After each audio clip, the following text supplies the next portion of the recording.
Hello friends, my self Anurag Singh and you are watching power politics. तो दोस्तों, आज के समय श्रीलंका से जो फोटोज और वीडियोस निकल के आ रही हैं वो बहुत ही ज़्यादा भयानक और दिल को झकझोरने वाली हैं।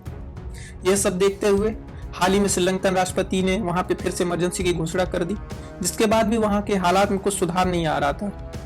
यह सब देखते हुए वहां के राष्ट्रपति ने आर्म फोर्सेस को प्रदर्शनकारियों पर शूट एट साइट का ऑर्डर दे दिया है। इसके बाद वहां पे हालात में कुछ सुधार आए हैं। वहां पे हालात कितने खराब हो गए थे इसका अंदाजा आप इसी बात से लगा सकते हैं कि कुछ दिनों पहले वहां के लोगों ने श्रीलंकन पूर्व प्रधानमंत्री महिंद्रा राजापक्षे के पुश्तैनी घर को जला दिया था, जिसके बाद उन्होंने अपने पद से इस्तीफा दे दिया। यह सब देखकर पर्सनली दोस्तों मुझे श्रीलंकन लोगों के लिए बहुत ज्यादा दुख होता है। लेकिन दोस्तों, श्रीलंका में जो कुछ भी हो रहा है उसको देखकर भारत के कुछ एक्सपर्ट भारत के लिए चिंता जता रहे हैं कि भारत भी उसी दिशा में आगे बढ़ रहा है। इसका मतलब कि हमारा प्यारा देश भी एक इकोनॉमिक क्राइसिस की ओर बढ़ रहा है। और आखिर एक्सपर्ट इंडिया को लेकर ऐसी चिंता क्यों जता रहे हैं, इसको समझने के लिए दोस्तों हमें सबसे पहले ये समझना होगा कि आखिर श्रीलंकन इकोनॉमिक क्राइसिस का मूल कारण क्या है। तो दोस्तों, इस वीडियो में हम बात करेंगे श्रीलंकन इकोनॉमिक क्राइसिस पे। इसके बाद दोस्तों मैं आपके लिए एक और वीडियो लाऊंगा जिसमें हम ये बात करेंगे कि आखिर एक्सपर्ट इंडिया को लेकर चिंता क्यों जता रहे हैं कि इंडिया भी एक इकोनॉमिक क्राइसिस की ओर है। तो दोस्तों, वीडियो शुरू करने से पहले मेरी आप सबसे रिक्वेस्ट है कि प्लीज हमारे चैनल को सब्सक्राइब करिए और वीडियो को लाइक करें और जितना हो सके आप शेयर करिए।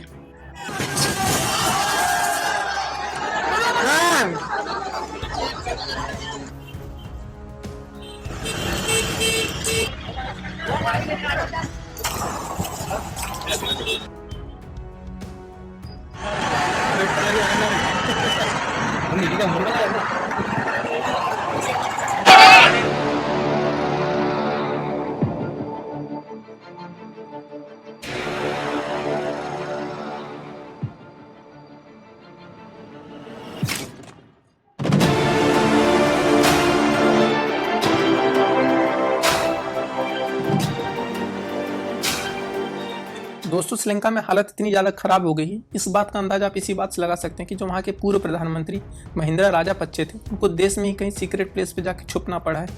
हालांकि कुछ ऐसी अफवाहें भी हैं कि वो देश छोड़ के भाग गए हैं, लेकिन उनके बेटे ने कंफर्म किया कि वो देश में ही कहीं है।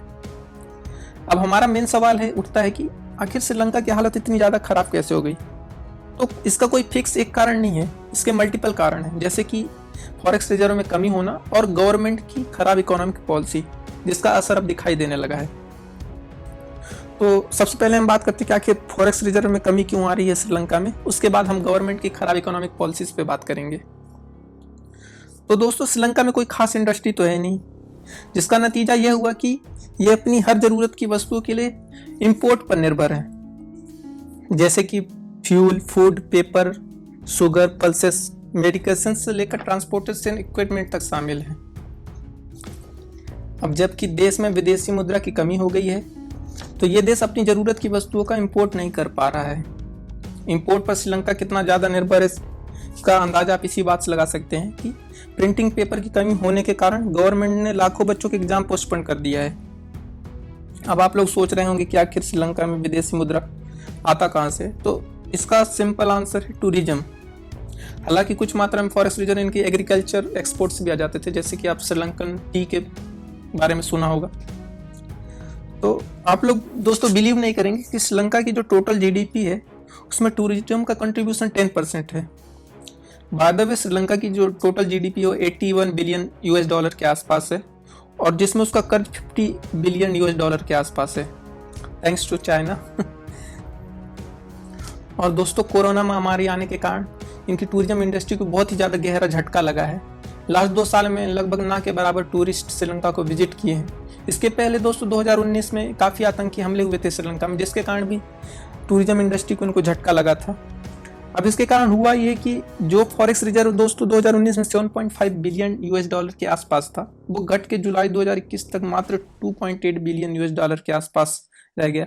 अब आप सोचिए, इनके ऊपर जो कर्ज है वो 50 बिलियन डॉलर के आसपास है, और इनके पास फॉरेक्स रिजर्व मात्र 2.8 बिलियन यूएस डॉलर है, जो कि अब और ज़्यादा कम हो गए हैं। अब फॉरेक्स रिजर्व में कमी होने के कारण मजबूरी में इनको मार्केट से अपनी करेंसी से विदेशी मुद्रा खरीदना पड़ा, क्योंकि जरूरी वस्तुओं का इंपोर्ट करना भी जरूरी था। अब मार्केट में तो श्रीलंकन रुपये की मांग है नहीं, जिसके कारण रुपये की वैल्यू लगातार गिरती रही, जिससे वहाँ पे सभी वस्तुओं के दाम लगातार बढ़ते जा रहे हैं। श्रीलंका में इन्फ्लेशन रिकॉर्ड 29% के आसपास पहुँच चुका है और आने वाले समय में इसमें और ज़्यादा बढ़ोतरी की संभावना है। इसके अलावा इस समय दोस्तों $1 359 रुपीस के बराबर है, श्रीलंकन रुपीस के बराबर है। तो ये तो दोस्तों पूरी थी फॉरेक्स रिजर्व की कहानी।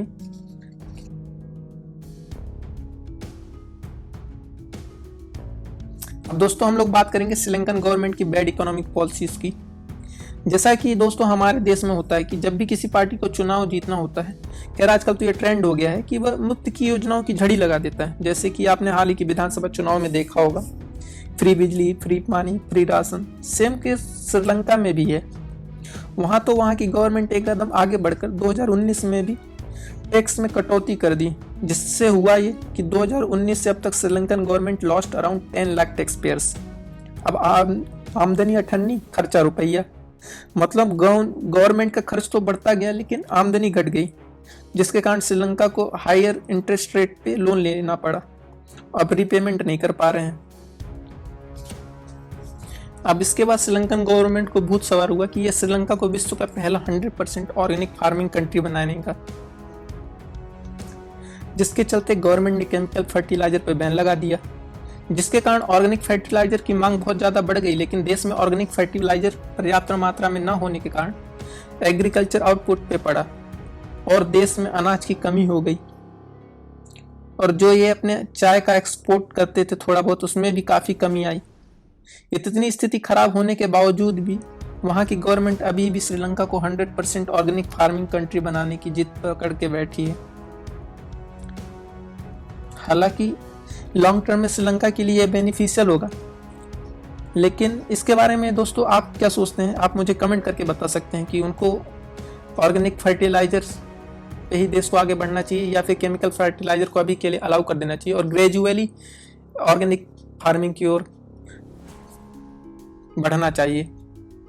तो आप मुझे कमेंट करके बता दीजिए कि आपकी क्या राय है। और तीसरा ब्लंडर इन्होंने ये किया कि अपने देश में इंफ्रास्ट्रक्चर प्रोजेक्ट को कंप्लीट करने के लिए चाइना से हाई इंटरेस्ट रेट पे अंधाधुंध लोन लिया, जिसकी दोस्तों इनको बिल्कुल भी ज़रूरत नहीं थी। मैं कुछ एग्जांपल के लिए आपको बताता हूँ, जैसे कि हम्बनटोटा पोर्ट हो गया, हम्बनटोटा एयरपोर्ट हो गया और कोलंबो लोटस टावर हो गया। ये मैं कुछ एग्जांपल दे रहा हूँ दोस्तों। ऐसे बहुत से इंफ्रास्ट्रक्चर प्रोडक्ट हैं जिनकी बिल्कुल ज़रूरत नहीं थी, लेकिन श्रीलंकन गवर्नमेंट ने सिर्फ इसलिए बनाया कि ताकि यहाँ के देश के लोगों को लगे कि ये कुछ कर रहे हैं। अब देश देखिए वहाँ की देश की स्थिति क्या हो गई है। हम्बनटोटा पोर्ट के लिए मैं बताते चलूँ दोस्तों, ये अब चाइना को इन्होंने गिरवी दे दिया है 99 साल की लीज पे। तो दोस्तों आपको ये वीडियो कैसी लगा आप मुझे फीडबैक कमेंट के माध्यम से बता सकते हैं और वीडियो को लाइक करना और चैनल को सब्सक्राइब करना ना भूलें। धन्यवाद। जय हिंद।